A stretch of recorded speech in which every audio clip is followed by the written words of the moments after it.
Well, I don't know whether or not our next honoree was a Boy Scout, but I do know he's good at starting a fire.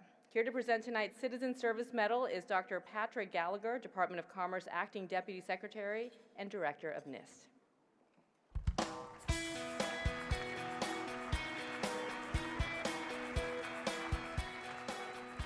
Well, good evening, everybody. First of all, let me add my thanks to the Partnership for Public Service and all of its many sponsors. Thank goodness they take this time to honor our most outstanding citizen servants. I also want to begin by adding my congratulations to all of the finalists and awardees. You honor all of us in government service with your achievements, so thank you and congratulations.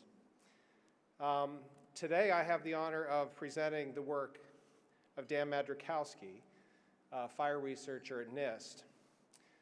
For me, in my experience, for those working at NIST, some of the top scientists in the country, I noticed two traits that bring them to service. One is the interesting problems. Nothing tantalizes a scientist more than a challenging and interesting intellectual challenge. But almost as much and possibly more is a powerful need to make a difference. And Dan is a perfect example of that work ethic. His ingenuity and diligence inspires all of us at NIST to reach a little higher, and he epitomizes our mission to do science that advances the public interest. Dan likes telling people that he burns things for a living, and he's right. Dan has conducted top-notch fire dynamics research by finding buildings scheduled for demolition, recreating dangerous fires, analyzing the blazes, and developing new practices that are used by fire departments across the country.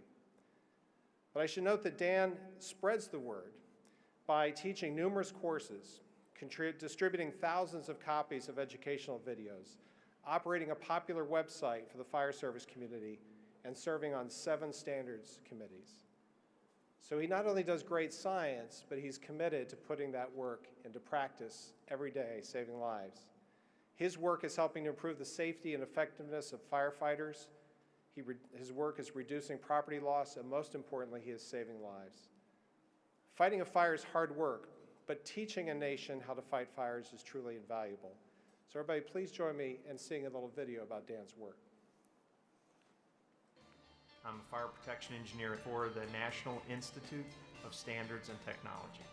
I currently serve as the leader of the Firefighting Technology Group, which is part of the Fire Research Division. Fire protection is a field that's advancing and moving pretty quickly. How can we give them better insight into how that building's going to respond to when they open that door or if they break that window? Anything we can do to better their odds, increase their chances, that's what we want to do. The fire service doesn't fight fires in a laboratory.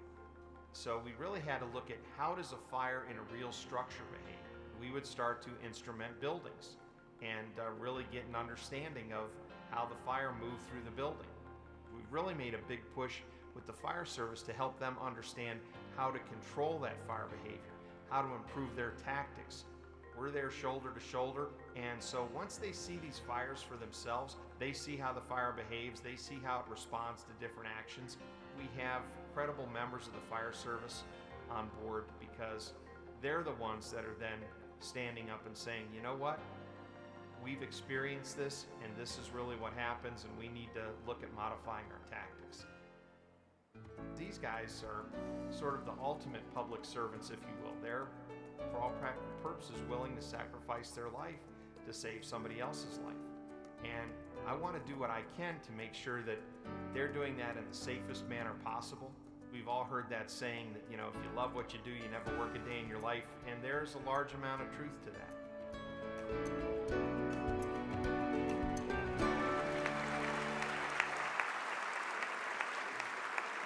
Please join me in welcoming Dan Madrzykowski, the 2013 Citizen Services Medalist. Dan.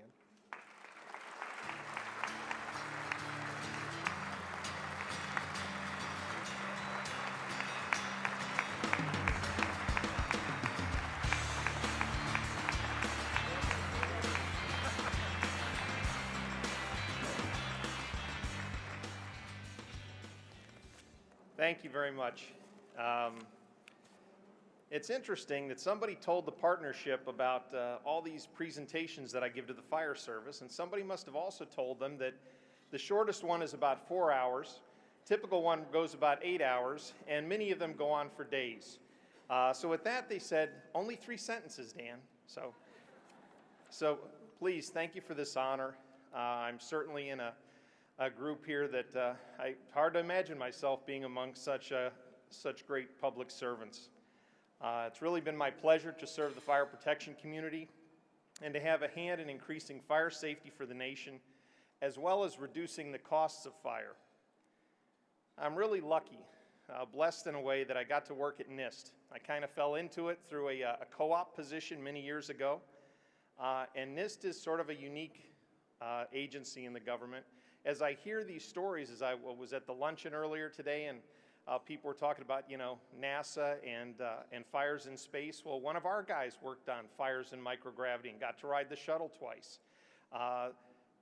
With regard to forensics, we have a group that works on cybersecurity and digital forensics, and we do some of the forensics for fires. So there's all these connections. The Veterans Administration, we're working on helping them improve fire safety for some of the new convalescent facilities that they're developing for vets returning home that need some help. So it's just amazing how it's all connected together.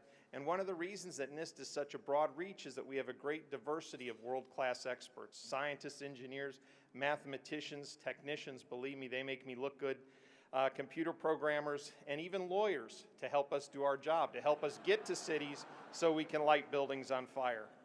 And of course, I'd be remiss not to mention our administrative support team handling contracts and the legal matters and whatnot, and the day-to-day time cards and such. We'd be lost without them. I mean, NIST is truly a fertile ground where knowledge, passion, and innovation really come together and are cultivated for the public good, and I'm very proud to be a part of that. I've got 2 families. I've got the work family, some of these folks that I've been working with, my crew, in many cases for more than 20 years as we travel around the country and light things on fire. And they get great pleasure when they meet the fire chief for the first time, whether it's in Spartanburg, North Carolina, or the commissioner of FDNY, and they say, oh, you're going to like working with Danny. When we're out in the field like this, we only have to work half days, 12 hours. So to my work family, I'm very thankful for their support and all that they've helped us accomplish. To the fire departments across the country that are willing to sort of take a chance and inviting the pointy-headed scientists out, not quite sure what we're going to do, and after the first day or 2 of testing, then they really understand, and then they help us design the tests and make them even better. So it's truly a great relationship. And last of all, I really need to thank my wife and my family. They've put up with me as my career has evolved from sort of just a job to truly a calling, a vocation. And there's many times that, I'm calling home from the field and I need something faxed or copied, or I left a notebook at home, or I need something like that. Or sometimes, you get those great ideas in the shower just before you're about to leave. And then you nudge your loved ones and say, hey, could you sew some thermocouples on this turnout gear for me, just before I get on the plane? And thank God my wife Liz has never said no. She's always been willing to do that.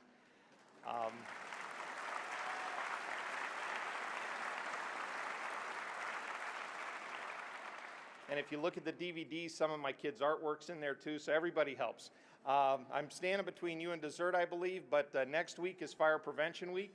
So everybody please go home, check your smoke alarms, and make sure you have a good fire extinguisher in the kitchen. That's the #1 cause of fires in the United States. Thank you very much.